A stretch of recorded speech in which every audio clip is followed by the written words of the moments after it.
Uyabona nje the fact ukuthi sidibana nawe uhamba nentombi yakho ifaka ibhluku, sesiyazi thina ukuthi yakwehlula leyo ntombi ngoba uyithandi leyo nto leyo. Ukuthi nje wena ungena nentombi yakho ekhaya kini ifaka ibhluku, sesiyakwazi ukuthi thina yakwehlula leyo ntombi leyo. Nawe futhi ekhaya kini uyabehlula kahle kahle nje leyo luthando lena lunayibusiso nje. Wena nje ube nentombi efaka ibhluku, yabona ube nentombi efaka ibhluku ekhaya kini abalithandi ukuthi ube nentombi efaka ibhluku. Wenza wrong ukuthi unentombi efaka ibhluku ingenise phambi kosisi bakho, phambi kwefamily yakho, phambi kobhuti bakho, ngoba kwakudala umthetho esakhula ngawo sonke emakhaya sonke intombazana beyingalifaki ibhluku.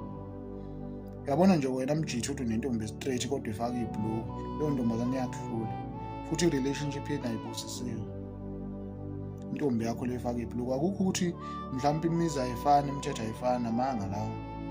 Umthetho esikhule ngawo sonke loyo sazi uyinhlonipho, ufola phansi kwemithetho yinhlonipho. Mawunentombazana efaka ibhluku sesiyazi ukuthi yakwehlula. Mawunentombazana ephuzayo, ephuza utshwala and uya-understand ukuthi iyaphuza, sometimes uyayithatha uyophuza nayo, kodwa uthi straight wakho, umuntu o-straight loyo, iyakwehlula leyo ntombazana, iyakwehlula and awuthandi, kodwa manje uyisaba ukuthi izokushiya, kodwa iyakwehlula. Ngabona leyo ntombazane yakho egaxa ama-tattoo ungawathandi emzimbeni, lolo phawu lolo sazi ukuthi labantu abadayisa umzimba. Umuntu wonke intombazane nje idayisa umzimba uyibona nge-tattoo emzimbeni. Nentombi yakho uthi straight efaka i-tattoo emzimbeni necici ekhaleni nocicilayo lemini, awukuthandi lokho, iyakwehlula. Ngoba umjitho onjani, umjitho ontekenteke, usaba ukuthi leyo ntombi yakho izokushiya.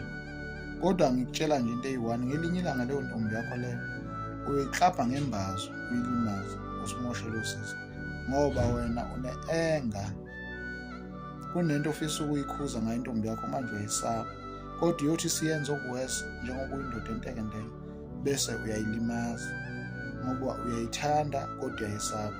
Intombazane uma uyithanda uyesaba, kuba nala ekumosha khona kakhulu ngoba yazi ukuthi vele usibani bani uvumela yonke into engenzayo. Uma uthi angifake ibhluku ngiyalifaka, uma uthi angiphuze ngiyaphuza, bese iba nale freedom yokuthi noma ngingahamba ngingabuyi ekhaya ngoba vele awunamthetho entombini yakho. Uzenza umuntu o-romantic mahhala, utshela ukuthi u-romantic, uyachaza, kanti intombazane ifana nenkomo iyafuna uyikhuza ukuthi babe ungakwenzi lokho, kodwa uma usuyekelela usuwenza ukuthi ibone sengathi romantic, izokwenza kakhulu kunalokho.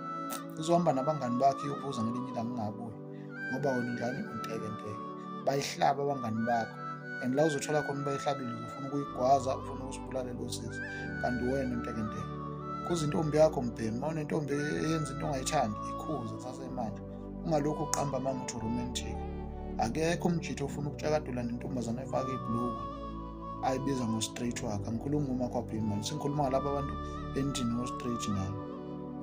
Akekho umjitho othanda u-straight wakhe aphuze angamazi ukuthi ulalephi.